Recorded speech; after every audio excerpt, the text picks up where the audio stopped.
Okay.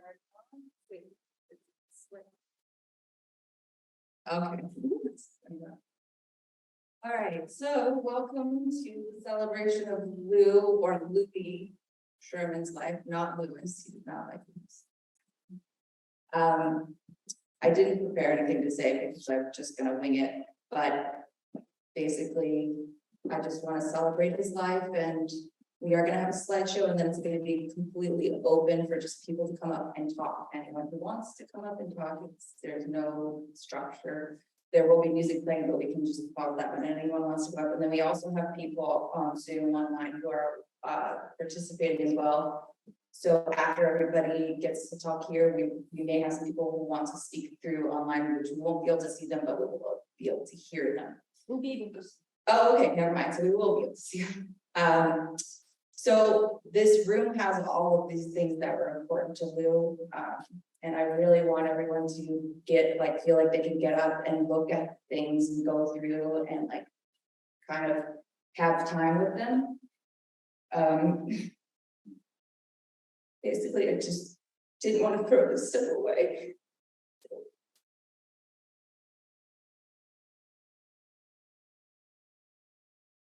This is Lou.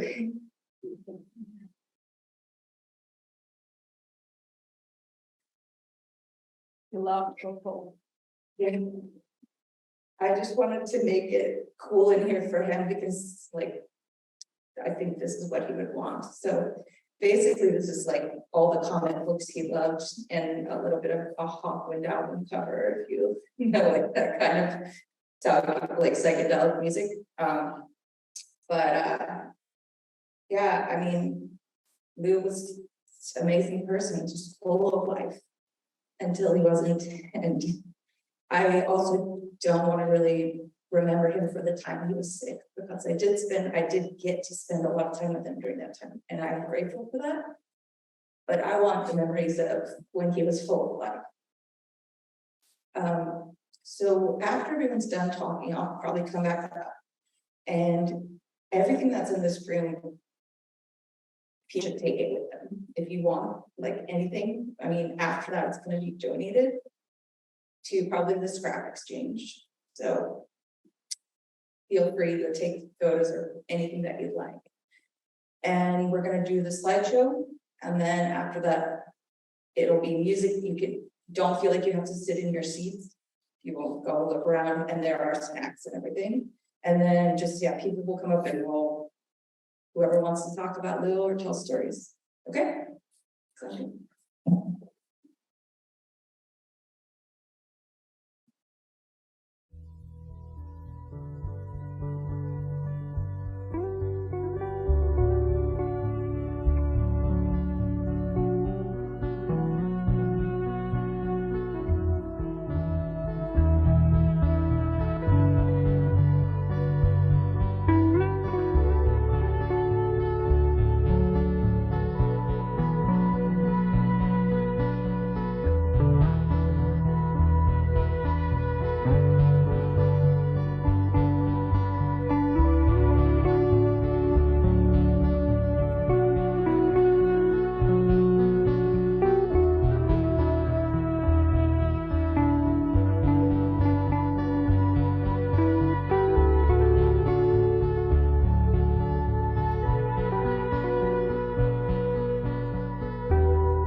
Hey. Sorry, I'm not really used to using the microphone. I'm Candace's brother. I wasn't real close with Lou, but we hung out a lot of times and he came to a lot of our family events and stuff. So I got to know him pretty well. And, you know, he was really great to talk to, just like when he was around, he would go on so much about all these different things he was passionate about, you know, a million different stories. Like he could tell any musical artist you could think of, he had a million interesting stories about them and stuff. He was the kind of guy who would sort of take over a conversation a lot, but you didn't mind because he was really genuinely interesting and funny, and you know, it could make you kind of interested in some piece of art or old thing that maybe you wouldn't otherwise be interested in or appreciate. And that's something I'm gonna miss about him. And you know, yeah, that's pretty much all I had to say, but I'll miss him.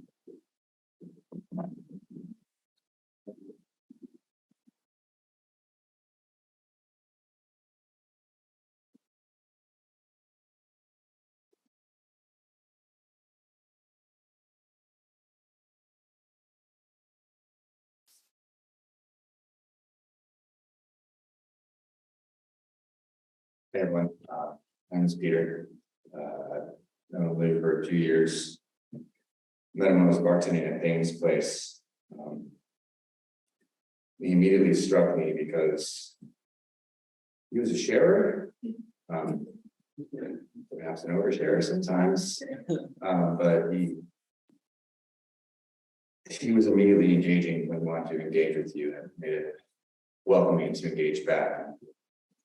For what he was willing to share, he was always willing for you to share that with him too. And a particularly fond memory for me is he was a wonderful musician.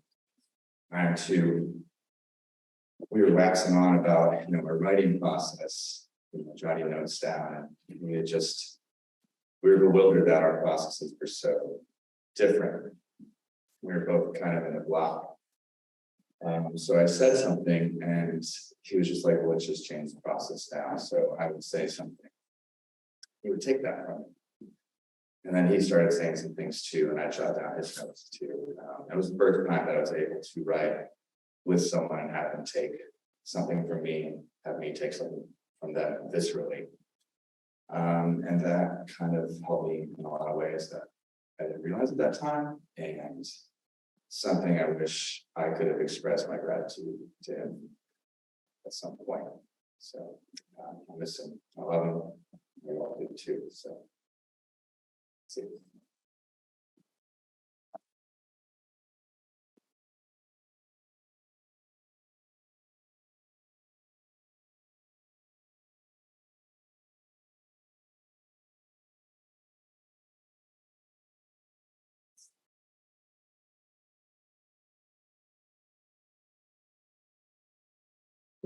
Hi, my name is Dylan. I think I met Lou like 10 years ago. Candace was working at a place called Truce in New York, where a lot of my friends also worked, and our friend John Ortiz Island, he told me that he wished he could be here today. We were kind of just like strongly acquainted in that we frequented the same bar, and Lou kind of became the default sound person at Truce, just kind of voluntarily. Like he's just hanging out there, and you know, he knows a lot about sound and engineering, so he'd step in and help out the band. So he definitely helped me when I would perform there. Okay, hi. Back. No, this is good. So we're gonna have a few more people speak, and I think we just needed a minute to lighten up a little bit and look around. So there's a couple of people that definitely want to speak, and a couple, at least one we know on Zoom. So you don't have to sit down, but whatever, you know, just be quiet. And we're gonna do that, and then we can do more running around for a while.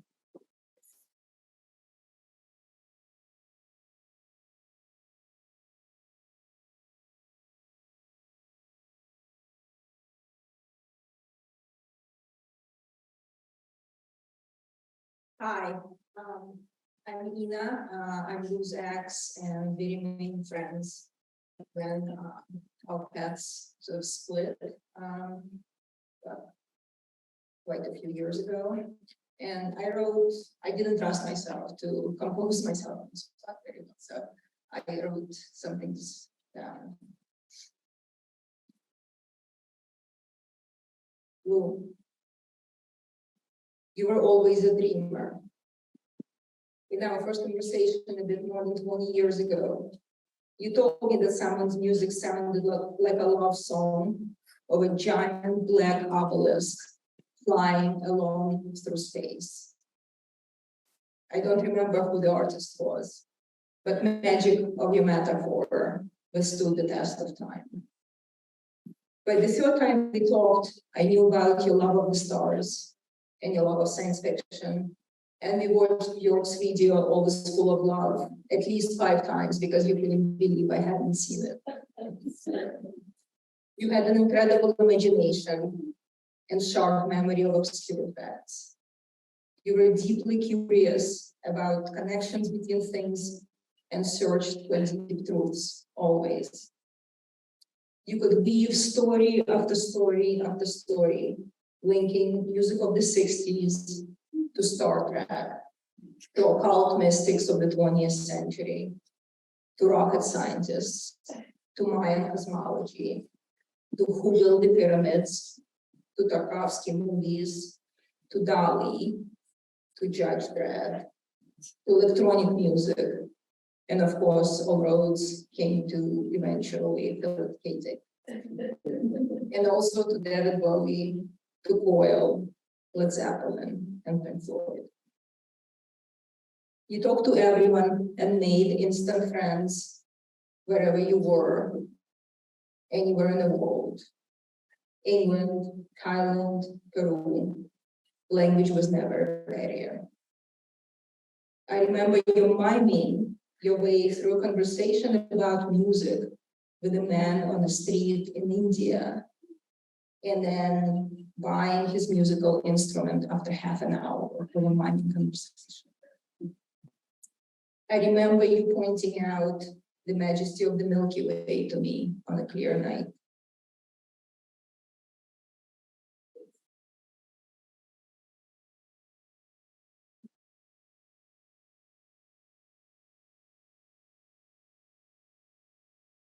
I remember crawling through the lush vegetation that completely covered an abandoned house of Aleister Crowley in Spain that you wanted to find so much you talked of nothing else for 2 weeks.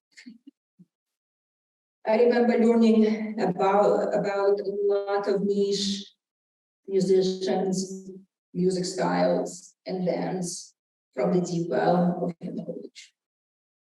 I remember you pointing to a bright star in the sky and whispering, "This is where we come from," to occupy me when I was tripping in Amsterdam, so that we could pack our bags for our flight. I remember seeing and learning so many things. With you, I don't think I would have known otherwise. I deeply appreciate the amazing moments that we had together. I deeply appreciate the world you showed me. And I deeply appreciate what we shared for time. You left too early and too fast. I'm grateful you didn't spend too long in pain and suffering, but you left so fast. I know you're out there in the universe, listening to the music of the stars and dreaming up your own song of love. Keep burning brightly out there, Lou. Farewell.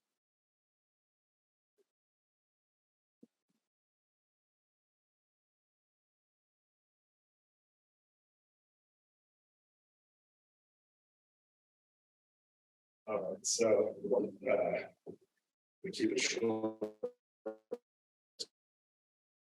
Can't guarantee the, keeping it straight, but, Lou was my best friend for 30 years. We met in junior high school together. We grew up in Bethesda, Maryland together. And he was a huge guiding influential force for me for forever.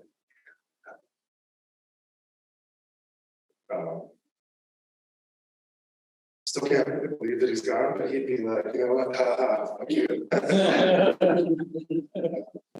You know, he would always have something, he would always be able to tell me the right thing that I needed to hear to get my head out of my ass. Keep making music and just keep going. And, you know, we spent a lot of special time together, and we did a lot of stuff together. You know, but basically, I just really miss him a lot. I wish he was still here. And you know, I always love him. Yeah.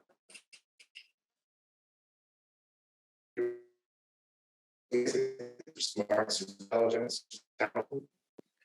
And he was just always kind of there for me, and I felt like I was always there for him when I could be. We were always very far apart. I ended up on the West Coast and he stayed on the East Coast, so there's a lot of distance between us, but we always somehow managed to link back up and have a good time, catch up and be cool. And honestly, I would say one of the reasons I'm even standing here today is because I remember, I think I tried to jump out my window in Baltimore one night, and he was there like in like 2 minutes, being like, what the fuck is wrong with you? You know, like, what are you doing? You know, get your shit together, like, let's go play songs with ourselves. You know, just from everywhere from figuring out Led Zeppelin songs on his front stairs when we were like 12 to listening to King Crimson when we were like in our 20s. Yeah, I found effect on me. Yeah, I'll always love him and miss him a lot. Thank you guys all for coming. It's beautiful. Candace, thank you. Ian, thank you. It's good to see a lot of you that I haven't seen in a long time. So thanks.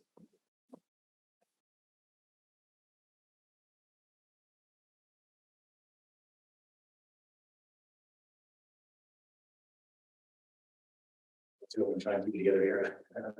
I met Lou just before Candace, just before the pandemic. We have a mutual friend that I grew up met him growing up in California, and he said, "Oh, I have a friend who just moved to Durham from New York," and he's kind of like, "Is there anybody here who I know or you can put me in touch with?" And, I was very grateful that he put us in touch with each other, and you know, the pandemic hit right afterwards, and I was going through a pretty hard time in my life at that time, and he and Candace and Chris and some other people were my pod, and it was very meaningful. And I'm going to miss him. Thank you.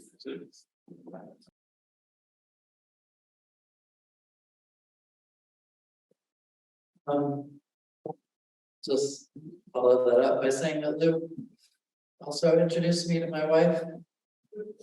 And that was another thing that was so special about him, is just the way that he introduced so many people. There's nobody here that I know that I didn't meet through him. He introduced me to my bandmate. And yeah, I just known him for 22 years. We did so much together, and I'm sad that we lost touch a bit when he got sick, but I feel like he maybe didn't want people to see that he was suffering.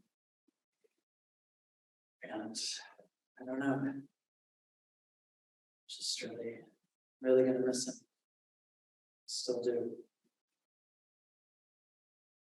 Thanks.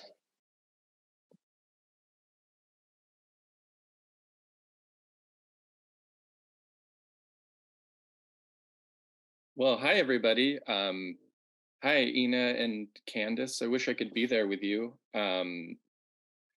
Let's see. I met Louis the first day that I moved to New York City in 2005.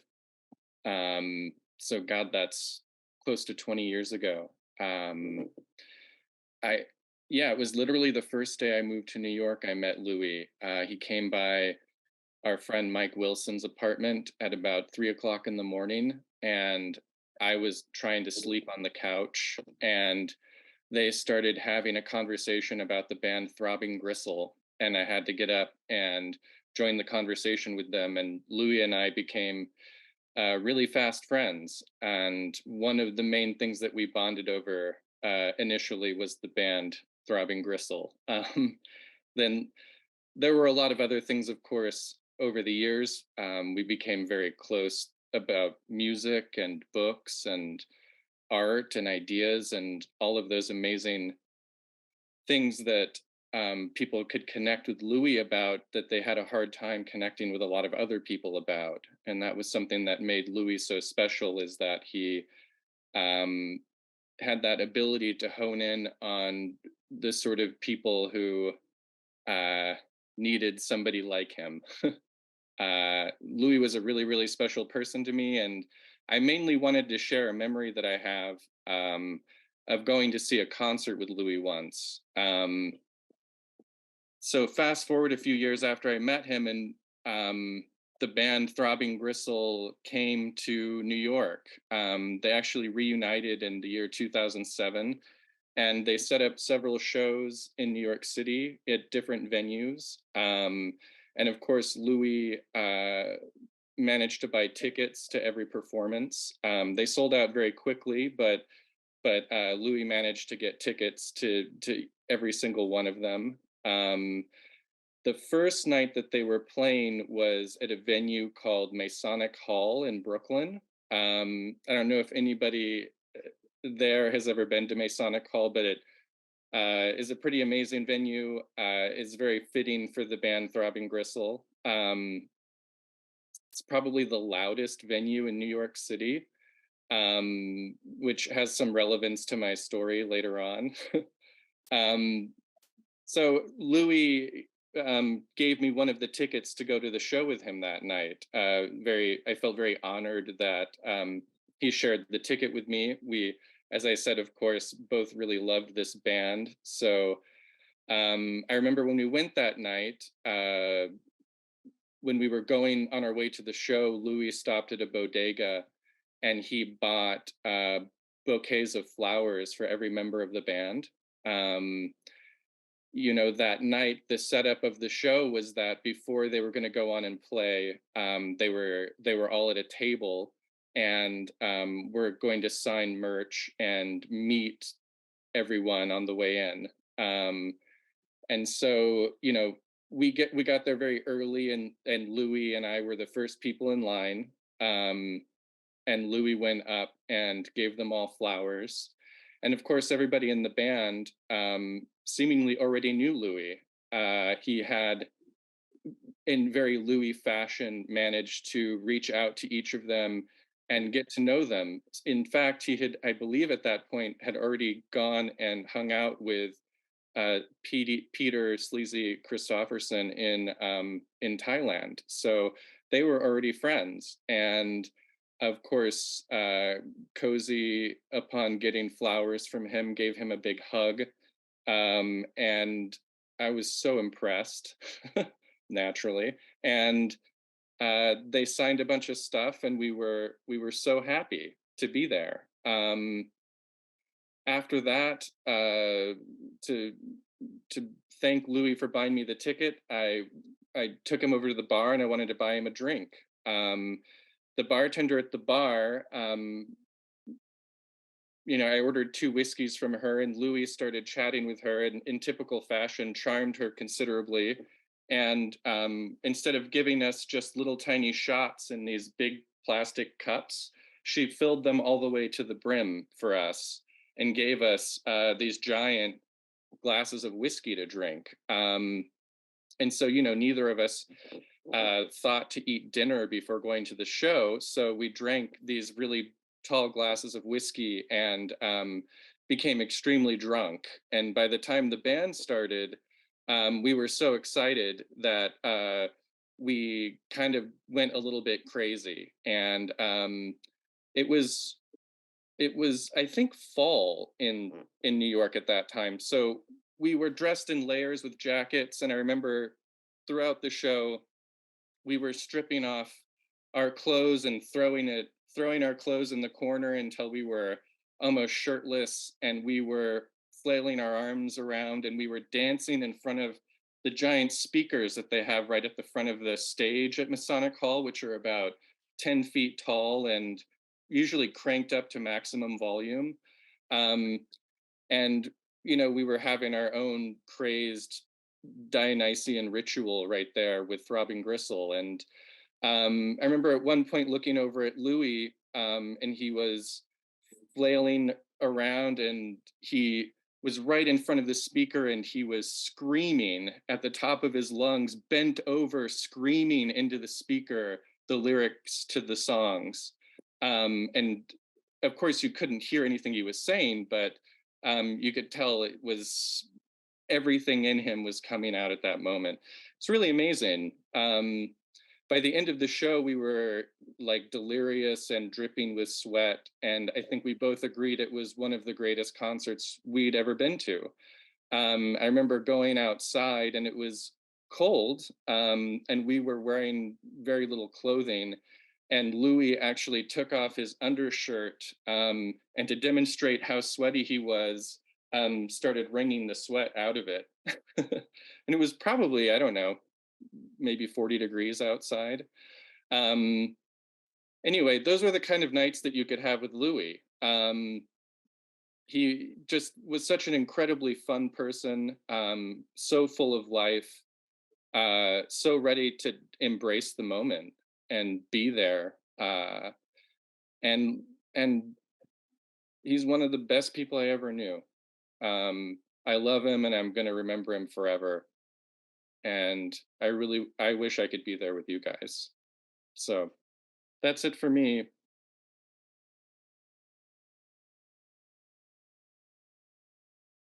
Hi, my name is John Rick. I know some of you, but not all of you. Louis and I met in the stroller, so he's he's always been there. Since the moment I came online, I suppose, and I think he always, I know he always will be. I'm really sorry that I can't be there today either, and I just want to thank you all for letting me have a moment to speak and to listen to everything that you've had to say. It's wonderful to see so many people and to hear these stories. I was in the slideshow. I noticed that the one, that shirt that he had on in one of the slides, I don't know whose photo it was, but with that something, joy is found in disobedience. I think I'm grateful for Louis for teaching me that. Whether it was when we were children, just doing an Easter egg hunt together, and then realizing you could just throw them everywhere, and then to later in life, and I don't know, sneaking out and staying out late and going to shows that at least I wasn't supposed to go to. Like I think, I don't know, like in 1997, David Bowie did a club tour for the Earthling tour, and we went to the Capitol Ballroom, this like little shitty venue in DC, but it was so great and it was so close and so wonderful. And he had that Union Jack jacket. Bowie did. I mean, but it felt like Louis did too. He's always been with me, and I'm sure he's always with you. I look at the bookshelf, I see him. I look at the records, I see him. I look at my cats, I see him. He grew up with dogs. That it's very strange, but there's so many of the cats, and so did I, and I love them. And I always share that, but I'm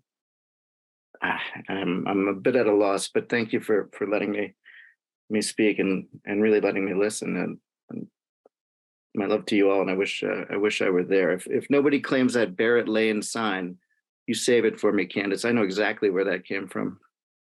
All right. Thank you.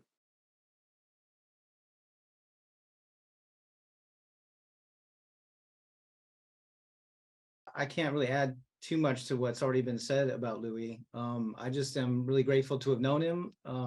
He was one of the first people I met when I moved to New York City in like 2004. And I think one of my first memories of him was him shoveling snow on Avenue A in front of Etheria. And I went in and that was the first time I met him, and he right away he dropped like 4 great albums on me.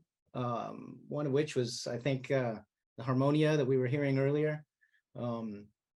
And since that time, I've had a lot of great memories with him. Everything was always an adventure if you were hanging out with him. And he had a level of awareness and intelligence that just sort of challenged me. And I remember I was working gigs in New York fresh, and he helped me do my work. And then in turn, he hired me for the bookstore that he was working at, Shakespeare and Company.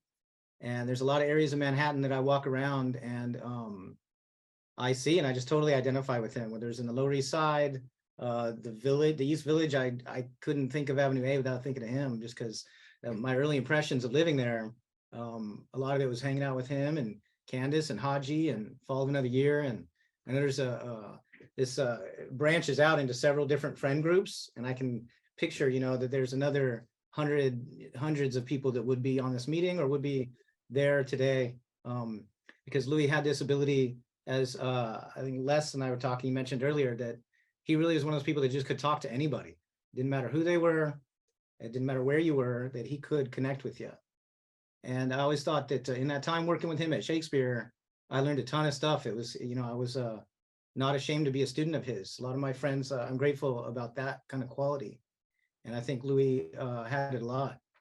And when I think back on him, it's so vivid. It just seems, I don't know if this even makes sense, but he just seems like Louis is such a vivid person.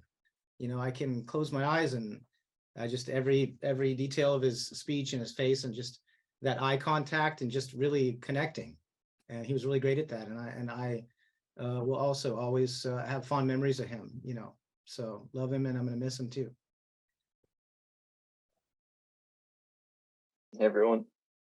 My name's Jack. I am one of Louis' nephews.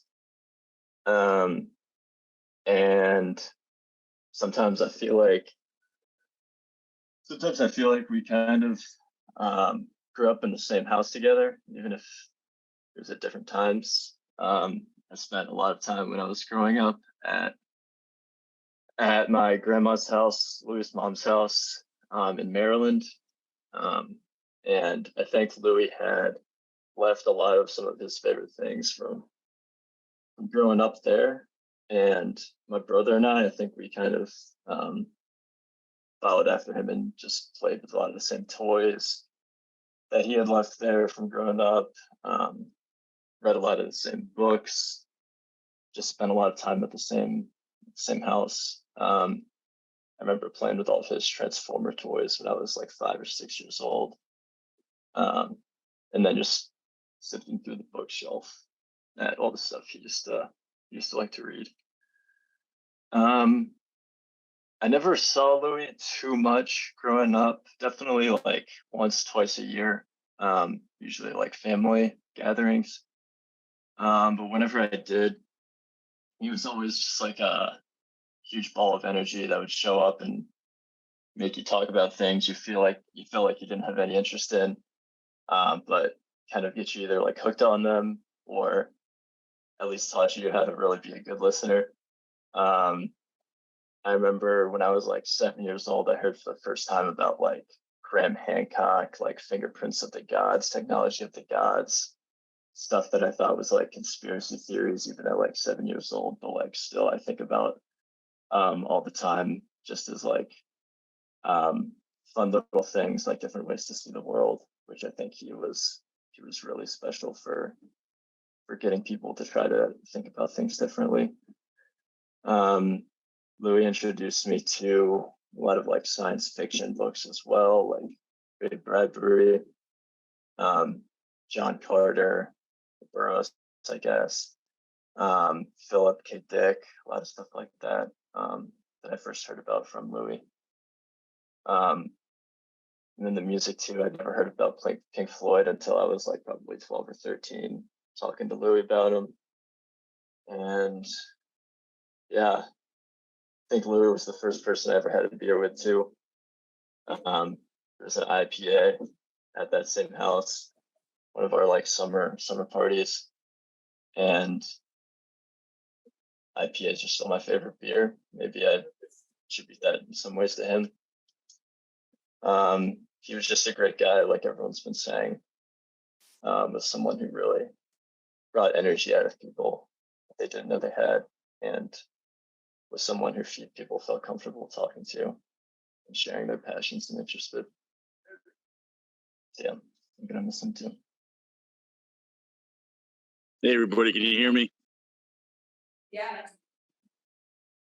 Cool. I met Louis doing door and Anchored In. I remember being like, "Hey, this guy's weird, but I like him." And then we just became best friends. Talked nothing about, everything about sci-fi music. He recorded my band and a lot of friends' bands. And one of my favorite memories was I got these free tickets to this Star Trek event. You could walk through the Starship Enterprise at the Intrepid in New York City. And I think it's one of my favorite memories of me and him together. And just to let everyone know, everyone from New York, everyone from Anchored In, everyone who he touched is really missing him. But nothing but positive thing and loving things to say about him. That's all I got to say.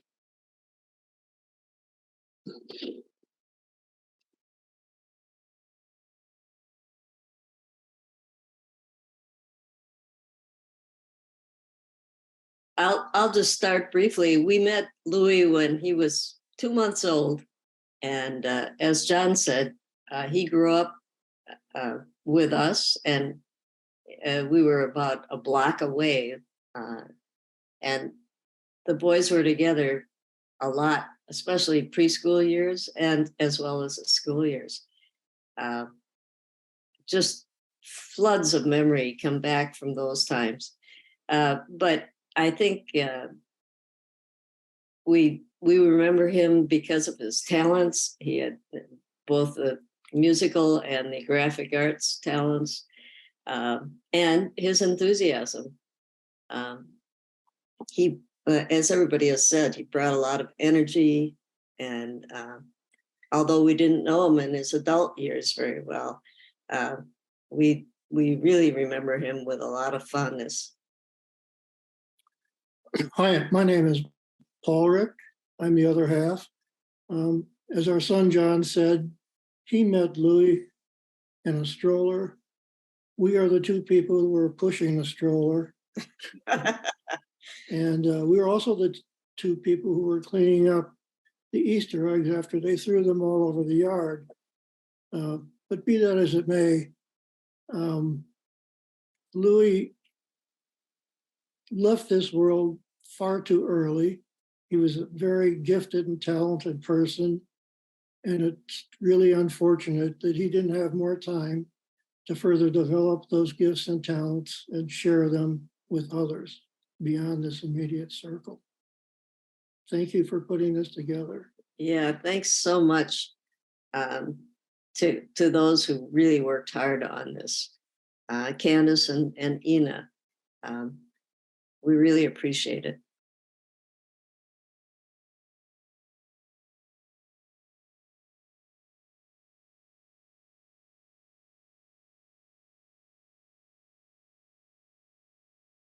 Hi everyone. I'm really sorry that I can't be with y'all in person. I'm actually in an airport in DC right now with my son. We're getting ready to travel back from Maryland to Portland. But I'm really sorry I can't be there. I want to keep this brief because I know there'll be airline announcements and things like that going on while I'm talking. But I met Louis when I was right my second year, I guess, at UMBC, and that's in 1997, I think, in Baltimore. And Louis was one of the the best people I've ever met. I mean, he was so brilliant, so creative, also just so friendly, and as so many people said, just like so engaging with folks. He could just strike up a conversation with anybody and bring people into his conversations, into his worlds, into his ideas. And I just love that about him. I loved hanging out with him occasionally, plunking away, trying to make music with him, listening to his music, following all of his musical projects. After he and Ina had moved to New York, coming up to visit with him, but then also I moved to New York and lived there for about 10 years. I definitely didn't get to see Louis during that time as much as I really would have liked to have done, but we had some really great times together. And the one story I'll just share is we were out. So we were out in Baltimore one time walking around, and I was, I think I was working as doing anti-war organizing work in Baltimore at that time. This is like 2000 or something, and he and I and Jen Evans Restiva were walking around downtown or Charles Village or something like that in Baltimore, and I kept stopping every probably like 30 seconds to read another political flyer or some protest or event coming up, and he just turned to me at some point and just said, geez, man, like, hanging out with you, it's like walking a leftist dog. And Louis always just had the greatest turns of phrase, I thought, and I miss him incredibly. It's really hard for me to just still acknowledge that he's gone from us so soon. But I loved him. He's a great guy, and I miss him tremendously. So thanks for letting me talk.